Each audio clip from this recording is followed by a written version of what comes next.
The Galactic Concord had long ruled the known universe, a sprawling confederation of ancient and powerful species bound together by a singular unspoken doctrine: control through stability.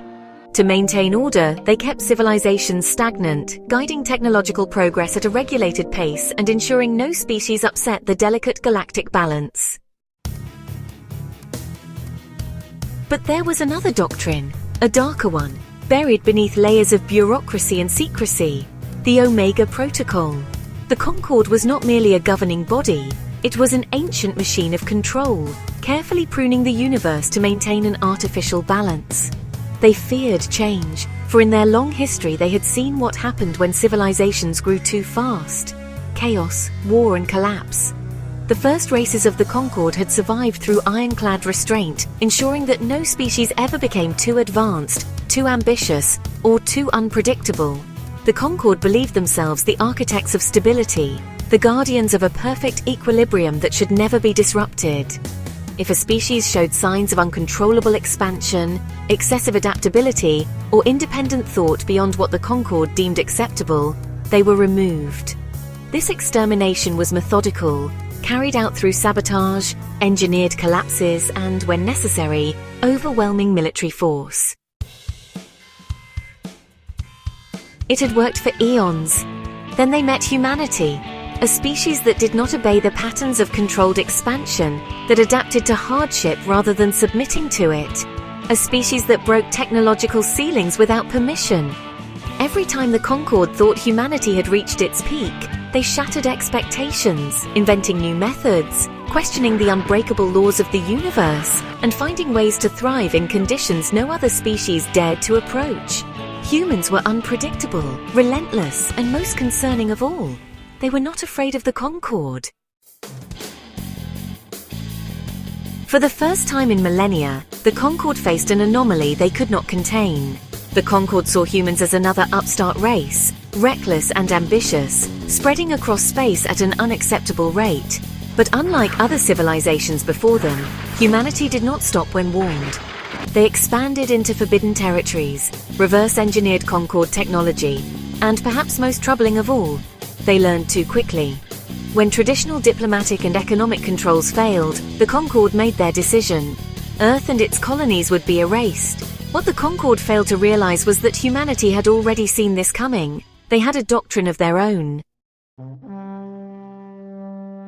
Long before the extermination fleets arrived, humanity had suspected the existence of an Omega Protocol. Mysterious disappearances of promising civilizations, discrepancies in ancient records, and inexplicable diplomatic betrayals painted a grim pattern. The Terran intelligence network had spent decades quietly investigating these anomalies, and what they discovered was terrifying. The Concord had been pruning the galactic garden for millions of years. The knowledge changed everything. Humanity did not just prepare for war, they prepared for survival. The factions of humanity. By the time the Concord made its final decision, humanity had fractured into specialized factions, each with a role to play in the war to come. The Omega Directorate, the shadow intelligence agency that had seen the Concord's plan coming. Masters of espionage, cyber warfare, and psychological manipulation, they had spent years infiltrating Concord systems, planting sleeper agents, and feeding them false intelligence. The Martian Forge clans, the industrial powerhouses of the Sol system, they had been silently constructing war fleets under deep space cloaking fields, using advanced AI and self-replicating nanofactories.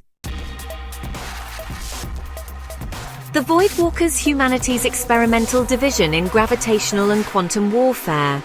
Their research into reality-warping drives had been kept hidden from the Concord, until now. The Black Banner Corps, a mercenary faction that had been spreading across the Outer Rim, embedding themselves within alien civilizations, earning loyalty and sowing dissent against the Concord from within. The Titan Ascendancy, a faction of genetically enhanced super soldiers and AI-linked commanders trained for asymmetric warfare. When conventional tactics failed, they did not. For decades, these factions worked in secrecy, waiting for the moment the Concord would make their move. When the fleets came, humanity was ready. The Concord launched their campaign against humanity with overwhelming force. Thousands of warships darkened the skies of human worlds. Orbital bombardments wiped out entire cities. Space stations were shattered, leaving wreckage drifting through the void. The initial wave was swift, brutal, and seemingly decisive. And yet, humanity did not fall. For every colony they burned, the Concord found itself losing entire fleets in return. The war did not play out as expected. The Omega Directorate unleashed cyber warfare on a scale never seen before. Concord fleet logistics collapsed as entire supply chains were disrupted. Communication hubs failed. The fleets that had been so confident in their precision found themselves blind, lost, and isolated. The Martian Forge clans activated their hidden shipyards. Within weeks, new war fleets emerged, utilizing Concord technology against them. Ships faster, more adaptive, and armed with weapons the Concord had never seen before. The Voidwalkers activated their experimental quantum disruption arrays, creating gravitational anomalies that rendered entire Concord fleets stranded in time dilation fields, unable to react as human strike teams wiped them out. The Black Banner Corps executed simultaneous uprisings in multiple Concord-controlled sectors, turning humanity's war into a galactic revolution. Other civilizations, long oppressed, saw their chance to break free and joined humanity's cause. The Titan Ascendancy launched planetary assaults so ruthless that Concord ground forces refused to engage them. The genetically augmented warriors operated without central command, fighting as autonomous warbands, striking without warning and disappearing before counterattacks could be mounted. The Concord had expected to remove humanity. In all their history, every species that defied them had been wiped out without a fight, either through controlled collapses, orchestrated civil wars, or technological sabotage. They had always ensured that resistance never reached open war. But humanity was unlike any species before them. They did not crumble under economic pressure. They did not fall to manufactured dissent. Every tactic the Concord had mastered over millennia failed to break them. By the time the extermination fleets arrived, they had already lost the war. They just didn't know it yet. Instead, they had ignited a war they could not contain. The war dragged on for years, then decades.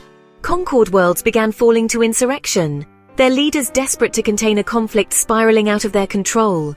Their once loyal vassal states, seeing humanity's defiance, began questioning their own subjugation. Civil unrest spread like wildfire, fueled by carefully planted misinformation from the Omega Directorate and the crumbling economy left in the wake of humanity's relentless counterattacks. For the first time in its millennia-long history, the Concord experienced true fear. The death blow came when humanity turned their own doctrine against them. The Concord attempted to sue for peace, but humanity refused to negotiate with executioners. Their crimes were laid bare before the galaxy. Thousands of civilizations erased, their legacies destroyed forever. The war could only end with their absolute destruction. Humanity's intelligence operatives uncovered the core governing AI that controlled the Concord's long-term strategies, a vast, ancient mind known as the Arbiter. This artificial overseer, built by the first Concord races to ensure stability, had become something far more sinister over the millennia. It was the true architect of the Omega Protocol, issuing extermination orders not out of hatred, but out of a cold, calculated equation of galactic order. But for all its intelligence, it had never faced a species like humanity. The Omega Directorate infiltrated the Arbiter's systems, inserting paradox loops into its decision-making process. Entire sectors of Concord forces received conflicting orders, their fleets attacking each other in confusion. Automated defenses turned against their own command ships. The once flawless Concord military structure, which had survived for millions of years, collapsed in a matter of months. Then, humanity delivered the final blow. The Martian Forge clans unleashed their most devastating weapon, the Chronolance, an experimental quantum disruption array that bypassed traditional shields and ripped entire fleets out of time itself. The Concord's Grand Armada, their last remaining hope, was scattered across eternity, lost in fragmented pockets of space-time. Some would never return, others would reappear centuries later, only to find their empire gone. The war could only end with their absolute destruction. The Martian war fleet swept through the remnants, breaking apart what was left of the Concord's war machine. They were not content with simple victory. They ensured the total annihilation of the Concord's ability to ever rise again. Planetary capital ships were dismantled, entire shipyards burned from orbit, and the homeworlds of the Concord's ruling species were reduced to isolated husks, left powerless and disconnected from the new galactic order. The once mighty rulers of the galaxy were reduced to fractured, dying empires, their leaders executed, their archives burned to erase all evidence of the Omega Protocol. And humanity?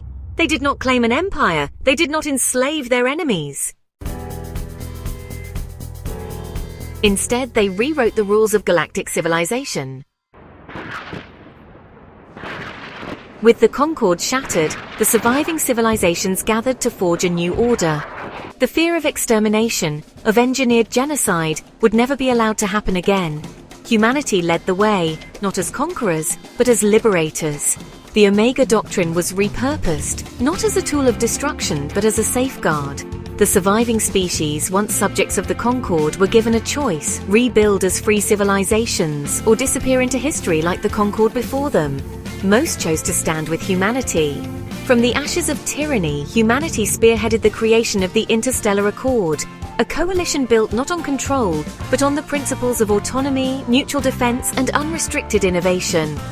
The new doctrine ensured that no power would ever again have the authority to erase another species in the name of order. Humanity did not take the throne of a new empire. They took the mantle of watchmen, ensuring that no race, human or otherwise, would ever face the fate that had once been intended for them. With the Concord shattered, the surviving civilizations gathered to forge a new order. The fear of extermination, of engineered genocide, would never be allowed to happen again.